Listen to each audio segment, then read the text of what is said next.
और डरावने जंगल के बीच एक पुरानी हवेली है जिसे सब भूतिया घर बोलते हैं। कहा जाता है कि इस घर में कोई भी इंसान 3 दिन से ज्यादा जिंदा नहीं रह पाता। जो भी वहां जाता है वो किसी अनजानी शक्ति के कारण खुद को और अपने परिवार को खत्म कर लेता है। इस खौफनाक रहस्य का सच जानने के लिए 4 दोस्त उस घर में 3 दिन रुकने का फैसला करते हैं, लेकिन ये 3 दिन उनकी जिंदगी को नरक बना देते हैं और उन्हें ऐसे खतरों का सामना करना पड़ता है जिसके लिए वो तैयार ही नहीं थे। फिल्म की शुरुआत स्कूल के बच्चों से होती है जो आत्माओं के बारे में बात कर रहे थे। एक बच्चा बताता है कि उनके गांव में एक लड़की ने खुद को खत्म कर लिया था, जिसके बाद उसकी आत्मा ने उसकी सहेली के शरीर पर कब्जा कर लिया और उस सहेली ने भी खुद को खत्म कर लिया। तभी एक बच्चा मजाक में बोलता है कि ये सब बुजुर्गों की मनगढ़ंत बातें हैं, आत्मा जैसा कुछ नहीं होता। सीन बदलता है और कुछ साल बाद की घटना दिखाई जाती है। एक लड़की रात के अंधेरे में चुपचाप चलकर कब्रिस्तान जाती है और एक कब्र पर सो जाती है। उसकी माँ और दादी ये सब देखकर डर जाती है। एक पड़ोसी उन्हें संभालते हुए बोलता है कि रोने की जरूरत नहीं है, हमारे स्वामी जी बहुत पहुंचे हुए हैं, वो चुटकियों में आत्मा को भगा देते हैं। स्वामी जी वहां आते हैं और उन्हें बताया जाता है कि पड़ोस के गांव की मुन्नी नाम की एक औरत ने 10 दिन पहले खुद को आग लगाकर खत्म कर लिया था। वो भी रोज कब्रों पर सोती थी और अब इस बच्ची की हालत भी वैसी ही है। पाखंडी साधु कहता है कि उस औरत की आत्मा इस बच्ची के अंदर है और उसे सबक सिखाना होगा।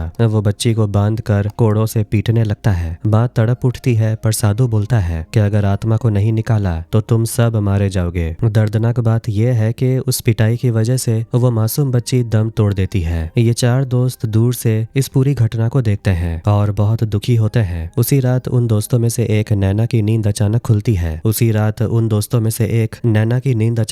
है। उसे अजीब आवाजें सुनाई देती हैं। जब वो कमरे का पर्दा हटाती है तो उसे वही मरी हुई बच्ची सामने दिखाई देती है जो बहुत डरावनी लग रही है। अगली सुबह नैना अपने दोस्तों को सब बताती है। वो कहती है कि मैं बचपन से उस लड़की को देख रही हूँ, उसकी आंखें और उसका तरीका मुझे डरा देता है। वो बच्ची मासूम थी और लोगों के धोखे का शिकार हुई। हम इन पाखंडियों को ऐसे नहीं छोड़ सकते। इन लोगों के मन में डर तभी पैदा होगा जब जनता इनके खिलाफ खड़ी होगी और इन्हें सबक सिखाएगी। दोस्त कहते हैं तो फिर देर किस बात की, चलो हम खुद ही इस सच को समाज के सामने लाते हैं। सब मिलकर हाथ मिला लेते हैं और ठान लेते हैं कि इस पाखंड को खत्म करना है। दूसरी तरफ फिल्म की शुरुआत में जो साधु बाबा दिखा था वो असल में एक ढोंगी और धोखेबाज इंसान है। उसका चेला उसे बताता है कि आज उसे मिलने के लिए 3 लोग आए हैं, 2 जवान लड़कियां और एक 45 साल की अमीर औरत। साधु बाबा बोलता है कि लोग जितना डरेंगे उतना धंधा हमारा चलेगा। उस इलाके में 10वीं क्लास की एक स्टूडेंट ने फेल होने की वजह से छत से कूदकर खुद को खत्म कर लिया था। उसके बाद से गांव में 4 और औरतों का एक्सीडेंट हो गया, जिसका फायदा उठाकर ये साधु लोगों को डरा रहा है। बाहर से 2 लड़कियां ये सब अपने फोन में रिकॉर्ड करने की कोशिश कर रही हैं। इनमें से एक नैना है और दूसरी उसकी सहेली। साधु बाबा जैसे ही लोगों को डराना शुरू करता है और उस मरी हुई लड़की की आत्मा का डर दिखाता है, नैना छुपकर वीडियो बना लेती है। साधु के चेलों को शक हो जाता है और वो उनका पीछा करते हैं, लेकिन नैना और उसकी सहेली भागने में कामयाब हो जाती है। वो उस ढोंगी साधु को सबूतों के साथ पुलिस के हवाले कर देती है और ये खबर हर जगह फैल जाती है। नैना की माँ पूछती है, ये सब तूने क्या शुरू किया है? नैना जवाब देती है, माँ उस बच्ची को नींद में चलने की बीमारी थी, लेकिन समाज के कुछ घटिया लोगों की वजह से उसे अपनी जान गंवानी पड़ी। अगले दिन नैना अपने दोस्तों से मिलती है। एक अच्छी खबर सुनने को मिलती है कि उसके दोस्त विनय और अपर्णा के घर नन्हा मेहमान आने वाला है। खुशी के इस मौके पर अपर्णा की आंखों में आंसू आ जाते हैं। वो कहती है, हमारी शादी को 5 साल हो गए और इतने ही सालों में विनय ने अपने घर वालों से बात नहीं की। मुझे बहुत दुख होता है कि मेरी वजह से वो अपने परिवार से दूर है, लेकिन अब उम्मीद है कि जब हमारा बच्चा आएगा तो उसके घर वाले हमें माफ कर देंगे और अपना लेंगे। दूसरी तरफ विनय अपने दोस्त कल्याण से बोलता है, मेरी तो शादी हो गई है और लाइफ सेटल है, पर तू कब अपने दिल की बात कहेगा? जल्दी से नैना को बता दे, मुझे पता है तू बचपन से उसे पसंद करता है। कल्याण घबरा कर बोलता है, अरे धीरे बोल, वो सुन लेगी। विनय उसे समझाता है कि अभी सही समय है, वरना तू उसे हमेशा के लिए खो देगा। कल्याण दूर से नैना को देखता है और उसे बचपन की यादें आने लगती हैं, पर वो कभी अपनी हिम्मत नहीं जुटा पाया। ये चारों दोस्त मिलकर ढोंगी बाबाओं का पर्दाफाश करते रहते हैं। अब उनका अगला निशाना था अमेरिका का मशहूर न्यूरोसर्जन आदि देव। वो दिमाग का बहुत बड़ा डॉक्टर था और उसका परिवार अमेरिका में सेटल था, लेकिन ताज्जुब की बात यह थी कि दिमाग पर रिसर्च करने वाला इतना पढ़ा लिखा डॉक्टर अब एक स्वामी जी बनकर भूत भगाने का काम कर रहा है। 10 साल पहले आदि देव की पत्नी की दिमागी बीमारी के कारण उसकी मौत हो गई थी। उन पर अपनी पत्नी की हत्या का आरोप लगा था, पर सबूत न होने के कारण केस बंद हो गया। इसके बाद वो गायब हो गए थे, लेकिन अब वो आंध्र उड़ीसा बॉर्डर के एक पिछड़े गांव में दिखाई दिए हैं। उनकी पत्नी की मौत से पहले का एक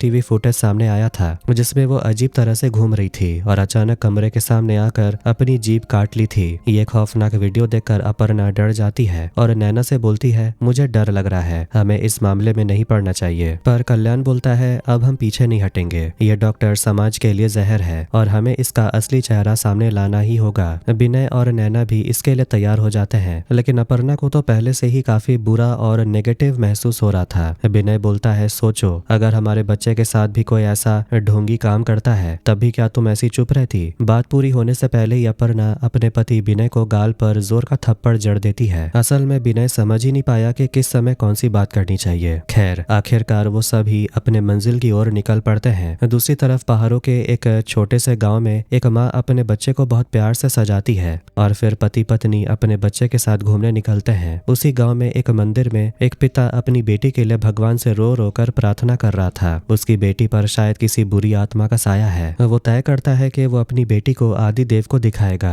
आदिदेव पासी के गांव में है और उसके काम की चर्चा चारों तरफ है। लोग बोलते हैं कि आदिदेव अपनी जांच से ये बता देता है कि बीमारी शारीरिक है या आत्मा का चक्कर है। अगर शरीर में आत्मा नहीं होती तो वो मरीज को डॉक्टर के पास जाने की सलाह देता है। इधर चारों दोस्त पहाड़ी रास्तों पर आगे बढ़ रहे होते हैं। विनय गुस्से में मुंह फुलाकर बैठा है। अपर्णा उसे बार बार सॉरी बोलती है पर वो नहीं मानता। तब नैना बोतल खोलकर विनय पर पानी डाल देती है जिससे उसका गुस्सा शांत हो जाता है और सब हंसने लगते हैं। उसी पल उनकी गाड़ी एक छोटे परिवार की बाइक से टकराते टकराते बचती है। कल्याण किसी तरह गाड़ी संभाल लेता है। उस परिवार का छोटा बच्चा और पति तो सुरक्षित रहते हैं, लेकिन पत्नी पुण्यवती कहीं नजर नहीं आती। जब पति पहाड़ के ढलान की ओर देखता है तो उसकी पत्नी जख्मी हालत में तड़प रही होती है। वो चीख चीख कर मदद मांगता है। तभी मंदिर वाला वो आदमी वहां से गुजर रहा था। वो शोर सुनकर पुण्यवती की मदद के लिए नीचे उतरता है, लेकिन उसके पहुंचते ही पुण्यवती दम तोड़ देती है। वो आदमी अजीब नजरों से उसे देखता है। उसके बाद वो आदमी अपनी बेटी को लेकर आदिदेव के पास पहुंचता है। चारों दोस्त भी वहां पहुंचकर दूर से आदिदेव पर नजर रखते हैं। पहला मरीज देखते ही आदिदेव बोलता है, डरने की कोई बात नहीं, इसके दिमाग में समस्या है, इसे किसी अच्छे डॉक्टर को दिखाओ, ये ठीक हो जाएगा। अगले मरीज को देखते ही आदिदेव बोलता है, इसके ऊपर आत्मा का साया है, इसे अपने आश्रम भेजने के लिए बोलता है। इसी तरह कुछ और मरीजों को देखने के बाद वो मंदिर में मिले उस आदमी की बेटी को देखता है। वो बताता है कि लड़की को सिर्फ शारीरिक बीमारी है, इसलिए इसे किसी अच्छे डॉक्टर को दिखाओ। पिता खुश होकर वहां से जाने लगता है। तभी उसकी नजर दूर खड़े उन चार दोस्तों पर पड़ती है। वो उन्हें देखते ही गुस्से में उन्हें मारने के लिए दौड़ता है, लेकिन आदिदेव उसे रोक लेता है और वहां से हटा देता है। जब चारों दोस्त वहां से जाने लगते हैं तो आदिदेव उन्हें रोकता है और पूछता है, तुम लोग कौन हो, यहाँ क्यों आए हो और क्या चाहते हो? कल्याण जवाब देता है, यही सवाल तो हमें आपसे पूछना चाहिए, हम आपके बारे में सब जानते हैं। आप एक मशहूर न्यूरोसर्जन डॉक्टर आदिदेव हैं, फिर आप इन मासूम गांव वालों के अंधविश्वास के साथ खेल क्यों रहे हैं? आदिदेव बोलता है, कभी कभी जीवन की कुछ भयानक घटनाएं हमारा रास्ता बदल देती हैं, बर्बाद करने के लिए नहीं बल्कि रक्षा करने के लिए। दुनिया में लोग दो ही तरह के समस्याओं को जानते हैं, शारीरिक और मानसिक। इनके समाधान के लिए बहुत से लोग हैं, लेकिन एक तीसरी काली दुनिया भी है जिसके बारे में तुम नहीं जानते और जिसे सोचकर भी तुम्हें डर लगेगा। इस दुनिया की समस्याओं को सुलझाने वाले बहुत कम लोग हैं, इसलिए मैंने ये जिम्मेदारी उठाई है। नैना बोलती है, इतने पढ़े लिखे होने के बाद भी अंधविश्वास फैलाते हुए आपको शर्म नहीं आती? जब तक हम खुद इसका अनुभव नहीं करेंगे हम सिर्फ इसे अंधविश्वास ही मानेंगे। आदिदेव बोलता है, एक समय मैं भी तुम्हारी तरह इन सब बातों को फालतू मानता था, लेकिन मेरी पत्नी की मौत के बाद मेरा परिचय आत्माओं की दुनिया से हुआ। क्या तुम्हें पता है जब कोई पराई आत्मा तुम्हारे शरीर पर हमला करती है तो कितना दर्द और डर होता है? ऐसा लगता है जैसे तुम्हारी हर नस फट रही हो और शरीर में आग लगी हो। अगर तुम्हें यकीन नहीं होता तो मेरे साथ चलो। वो उन सबको एक पुरानी हवेली के पास ले आता है। आदिदेव बताता है कि इस घर को बनाते समय राजमिस्त्री ने अपने 2 मजदूरों को मार डाला था और फिर खुद की जान ले ली थी। कई अशुभ घटनाओं के बाद ये घर पूरा हुआ।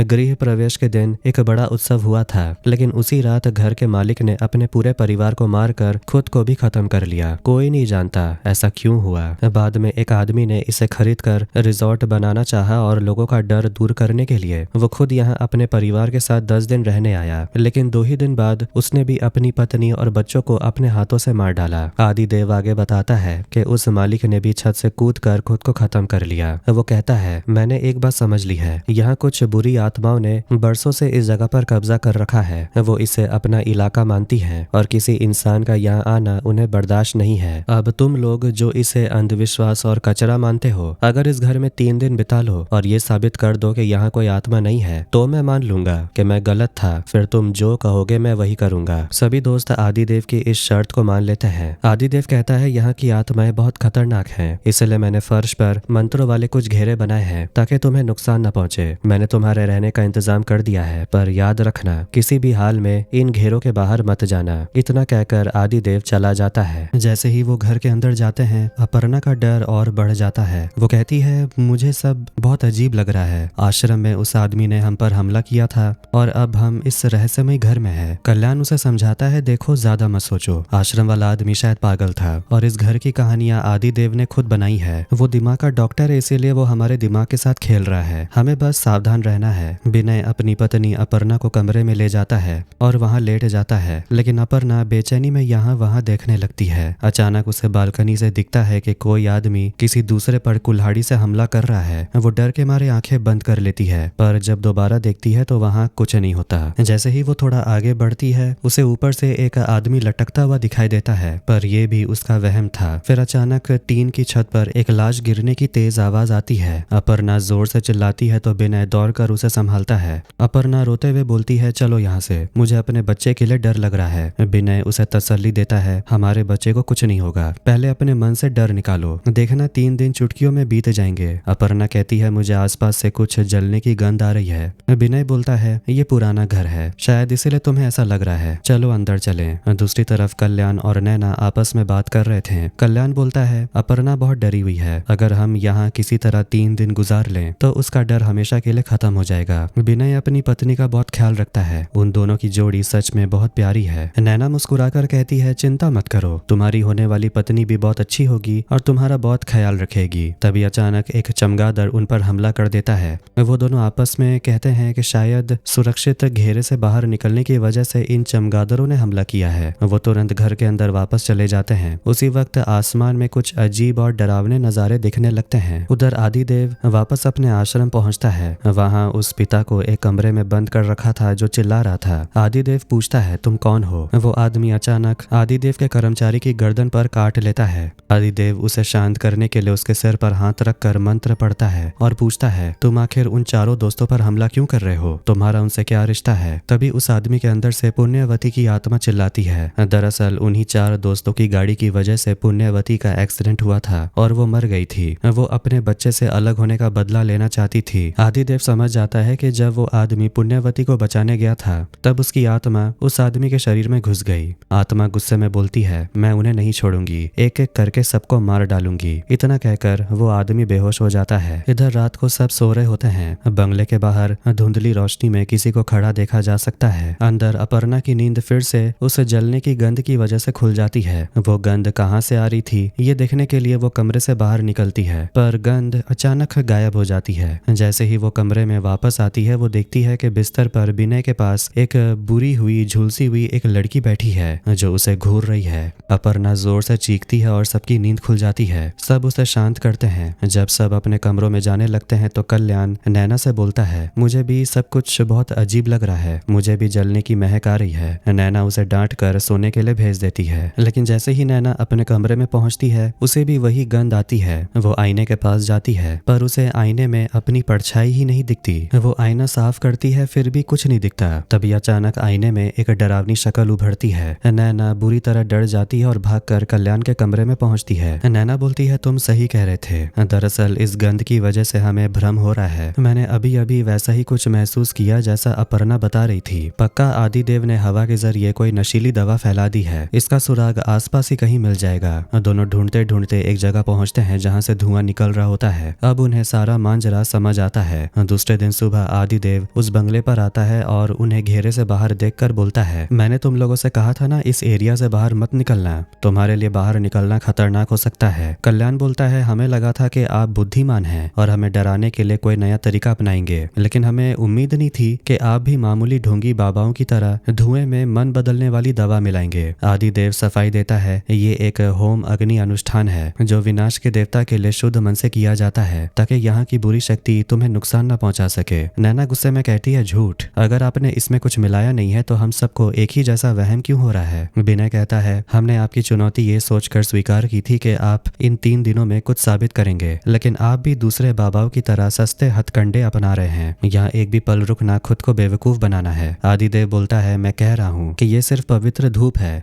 लेकिन तुम्हें लगता है कि मैंने इसमें कुछ मिलाया है। सच हो या झूठ ये वक्त के साथ साबित हो जाएगा, पर तुम तो अभी से डरकर हार मान रहे हो और भाग रहे हो। तुम मानो या ना मानो, ये सब तुम्हारी सुरक्षा के लिए मेरी एक छोटी सी कोशिश थी। कल्याण कहता है, ओह, तो आपने हमारी सुरक्षा के लिए ये सब किया है। हमारी सुरक्षा के लिए आपने जो कुछ भी यहाँ लगाया है उसे अभी हटा लीजिए। हम खुद देखेंगे कि हम अपनी सुरक्षा कर पाते हैं या नहीं। अगर आप इस बात पर राजी हैं तो हम यहाँ 2 दिन और रुकेंगे। अब आप सोच लीजिए कि आपको अपना प्लान सफल करना है या नाकाम। मजबूर होकर आदिदेव अपने आदमी से कहकर घर की सारी सुरक्षा वाली चीजें और घेरे हटवा देता है। इसके तुरंत बाद वो चारों दोस्त बाहर घूमने निकल जाते हैं। रास्ते में चलते हुए अपर्णा को अचानक आसमान में अजीब नजारे दिखने लगते हैं जो पलक झपकते ही गायब हो जाते हैं। नैना को सामने बकरियों के छोटे बच्चे दिखते हैं। वो प्यार से एक बच्चे को गोद में उठा लेती है, लेकिन वो बच्चा चिल्लाकर भाग जाता है। आसपास की सारी बकरियां झुंड बनाकर डरावनी आवाजें निकालने लगती हैं और उनसे दूर भागने लगती हैं। ये सब देखकर सब हैरान रह जाते हैं। इस भागदौड़ में बकरी का एक छोटा बच्चा पहाड़ से गिरकर दम तोड़ देता है। अपर्णा ये सब बर्दाश्त नहीं कर पाती और वहां से चली जाती है। कल्याण और नैना उसे संभालने के लिए पीछे जाते हैं। विनय उस मरे हुए बकरी के बच्चे को देखने के लिए पहाड़ के किनारे पहुंचता है। जैसे ही वो वापस मुड़ने लगता है, उसे सामने बहुत सारे कुत्ते दिखाई देते हैं। वो कुत्ते उसे राक्षस जैसी नजरों से घूर रहे होते हैं और जोर जोर से भौंकने लगते हैं। विनय जैसे ही कल्याण को आवाज देने की कोशिश करता है, कुत्ते उसकी तरफ झपटते हैं। कुत्तों से जान बचाकर भागते समय विनय खाई में गिर जाता है। दूसरी तरफ उस पिता के शरीर में मौजूद पुण्यवती की आत्मा अपनी जंजीरें तोड़कर अपने घर पहुंच जाती है। वहां वो देखती है कि उसका परिवार उसकी तस्वीर के सामने बैठकर रो रहा है। अपने परिवार को देख पुण्यवती की आत्मा भावुक हो जाती है और बेचैनी से अपने बच्चे को खोजने लगती है। जैसे ही वो बच्चे को गले लगाती है, बच्चा उसे पहचान नहीं पाता और डर कर चिल्लाने लगता है। घर के लोग उस आदमी को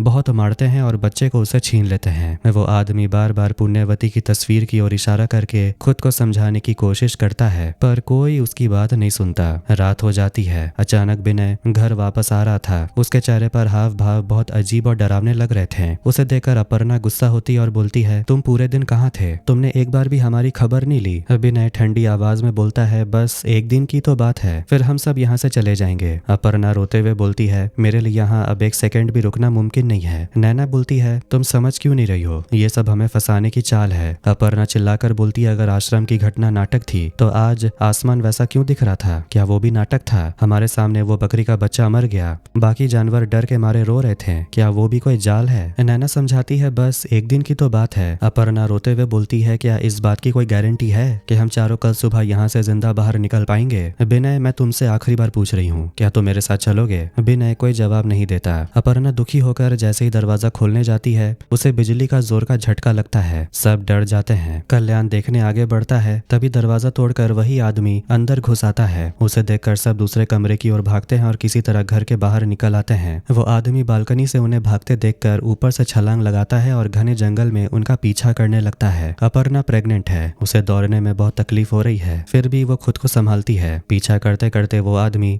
अपने बच्चे को याद करके रोने लगता है, पर तभी उसे अपना बदला याद आता है और फिर से वो उन्हें ढूंढने लगता है। जैसे ही वो उन पर हमला करने वाला होता है, तभी आदिदेव वहां आता है और उसे रोक लेता है। आदिदेव के आदमी उस आदमी को पकड़ कर ले जाते हैं। कल्याण पूछता है, इसने आश्रम में भी हमला किया था, ये हमारे पीछे क्यों पड़ा है? आदिदेव बोलता है, इसके अंदर पुण्यवती की आत्मा है जो तुम सबसे बदला लेना चाहती है। उस दिन आश्रम आते वक्त तुम्हारी गाड़ी की टक्कर से वो मर गई थी। अब वो आत्मा तुम सबको मारकर तुम्हारे परिवार से अलग होने का दर्द समझाना चाहती है। ये सुनकर नैना हंसने लगती है और बोलती है, वाह, बहुत अच्छी स्टोरी बनाई है आपने। आपकी एक्टिंग और ट्रेनिंग की तारीफ करनी होगी। मैं तो एक पल में भूल ही गई थी कि आत्मा जैसा कुछ नहीं होता, लेकिन आपसे एक गलती हो गई। हम डरे जरूर है पर बेवकूफ नहीं है, हम पढ़े लिखे लोग हैं। आप कल के लिए कोई नया प्लान तैयार रखिए। अब बहुत रात हो गई है, हम जा रहे हैं। बंगले में वापस आने के बाद कल्याण सोने की कोशिश करता है। अचानक बाहर से एक आवाज सुनाई देती है, कोई कह रहा है, मैं तुम्हारी माँ हूँ। लेकिन छोटी बच्चियां रोते हुए बोलती है, नहीं, तुम हमारी माँ नहीं हो, हमें बहुत डर लग रहा है, हमारे पास मत आओ। कल्याण उस आवाज की तरफ बढ़ता है, तभी उसे एक ऐसी औरत दिखती है जिसका गला कटा हुआ है और वो हाथ फैलाकर अपने बच्चों को बुला रही है। डर के मारे कल्याण वहां से भाग निकलता है। वो ध्यान से देखता है कि आसमान में चांद के पास एक बहुत बड़ा लाल रंग का चांद दिखाई दे रहा है। दूसरी तरफ आदिदेव कहीं जा रहा था, तभी रास्ता बंद मिलता है। पता चलता है एक माँ ने अपने बच्चे को जहर दे दिया और खुद ट्रेन के नीचे आकर अपनी जान दे दी। आदिदेव गाड़ी से बाहर निकलकर मंत्र पढ़ता है और उनकी आत्मा की शांति की प्रार्थना करता करता है। तीसरे दिन की सुबह आदिदेव कुछ रीति रिवाजों के साथ 4 कब्रों के सामने खड़ा होता है। उधर बंगले में एक धुंधली परछाई देखकर विनय की नींद खुल जाती है। वो उस परछाई का पीछा करते हुए बाहर आता है तो देखता है आसमान में 2 सूरज हैं, वो भी लाल रंग के। विनय के चेहरे को देखकर लग रहा था कि उसी किसी गहरे रहस्य का पता चल गया है। पहाड़ की चोटी पर आदिदेव का कर्मचारी उसे एक छोटा बैग लाकर देता है जिसमें अजीबोगरीब चीजें भरी हुई हैं। इधर बंगले के अंदर विनय कल्याण के पास आता है और बोलता है, तू अभी अपनी मोहब्बत का इजहार नैना से कर दे। जिस लड़की को तू 20 साल से चाहता है उसे ये बात बता दे। ऐसा भी हो सकता है कि प्यार बताने का समय या जिंदगी का समय ही खत्म हो जाए। हो सकता है इसके बाद हम कभी एक ना हो पाए। मुझे लग रहा है जैसे मेरी सारी ताकत खत्म हो रही हो। ये कहकर वो कल्याण को गले लगाकर जोर जोर से रोने लगता है। इसके बाद वो अपर्णा के पास जाता है, सोती हुई अपर्णा को चूमता है और अपने आने वाले बच्चे को याद करके रोता है। पलक झपकते ही विनय जैसे किसी अदृश्य माया में गायब हो जाता है। अपर्णा की नींद खुलती है और वो हर तरफ विनय को खोजने लगती है। नैना बालकनी में बैठी है। कल्याण बहुत हिम्मत जुटाकर उसके पास बैठता है पर कुछ कह नहीं पाता और बस रोने लगता है। नैना पूछती है, क्या हुआ, कुछ कहना चाहते हो? कमरे के अंदर अपर्णा विनय को ढूंढते हुए फर्श पर गिर जाती है। जैसे ही वो उसके पास जाती है एक अदृश्य साया विनय को खींच कर ले जाता है। बाहर कल्याण अपने दिल की बात नैना से कहने ही वाला होता है कि तभी अपर्णा की चीख सुनकर वो अंदर भागते हैं। अपर्णा रोते हुए बोलती है, किसी साये ने विनय को मेरी आंखों के सामने से खींच लिया। नैना उसे शांत करने की कोशिश करती और बोलती है, अपना डर काबू में रखो, बस एक दिन की बात है, फिर हम उस साधु को हरा देंगे। अपर्णा गुस्से में बोलती है, अपने पति को खोने के बाद क्या मैं जीत का जश्न मनाऊंगी? नैना और कल्याण उसे ढूंढने निकलते हैं पर कल्याण के चेहरे पर अब साफ खौफ दिख रहा था। पहाड़ी की चोटी पर आदिदेव एक कब्र में मंगलसूत्र डालता है। इधर बंगले में कल्याण देखता है कि अपर्णा के पीछे एक काला साया खड़ा है। इससे पहले कि वो कुछ कहे वो साया अपर्णा को भी खींच ले जाता है। अब कल्याण और नैना जान बचाकर जंगल की ओर भागते हैं। आदिदेव बाकी कब्रों में भी सामान डालकर मंत्र पढ़ने लगता है। भागते हुए कल्याण बोलता है, आदिदेव की बातें सच थी, मैंने अपनी आंखों से अपर्णा को गायब होते देखा। नैना को अभी भी लगता है कि ये आदिदेव की कोई चाल है और वो उससे लड़ने पहाड़ पर पहुंचती है। पीछे मुड़कर देखने पर कल्याण गायब हो चुका होता है। नैना जब चोटी पर पहुंचती है तो देखती है कि कल्याण पानी में डूब रहा है। वो आदिदेव से मदद मांगती है पर आदिदेव के मंत्र पढ़ते ही कल्याण गायब हो जाता है। तब आदिदेव एक कड़वा सच बताता है, तुम चारों पहले ही मर चुके हो। सच ये था कि 3 दिन पहले गाड़ी में पानी फेंक कर मस्ती करने के दौरान उनकी कार का एक्सीडेंट हो गया था और वो चारों खाई में गिरकर आग में जलकर मर गए थे। नैना को यकीन नहीं होता तो आदिदेव उसे याद दिलाता है। अब नैना को समझ आता है कि झुलसी हुई लड़की दिखना, जानवरों का उन्हें देखकर भागना, 2 लाल सूरज और लाल चांद दिखना, ये सब इसलिए था क्योंकि वो आत्माएं बन चुके हैं। आदिदेव उन्हें 3 दिन उस घर में इसलिए रखा था ताकि वो उनकी पहचान कर सके और उनके अंतिम संस्कार का इंतजाम कर सके। नैना अपनी माँ को आखिरी बार देखना चाहती थी। आदिदेव उसे ले जाता है जहाँ उसकी माँ और बहन रो रही है। आदिदेव बोलता है, तुम ये साबित करने आए थे कि आत्मा कुछ नहीं होती, पर देखो तुम्हारे साथ क्या हुआ। अब तुम्हें जाना होगा क्योंकि ये दुनिया मुर्दों के लिए नहीं है। आसमान में एक रोशनी दिखती है। नैना चिल्लाती है, मैं नहीं जाऊंगी, और इसी के साथ ये फिल्म यहीं पर एंड होती है। ऐसा लगा जैसे राइटर ने ये कहानी ChatGPT से लिखवाई है। खैर, आपको ये कहानी कैसा लगा कमेंट करके जरूर बताएं। वीडियो पसंद आया तो वीडियो को लाइक कर दें, चैनल को भी सब्सक्राइब कर दें। मिलते हैं नेक्स्ट वीडियो में। Take care.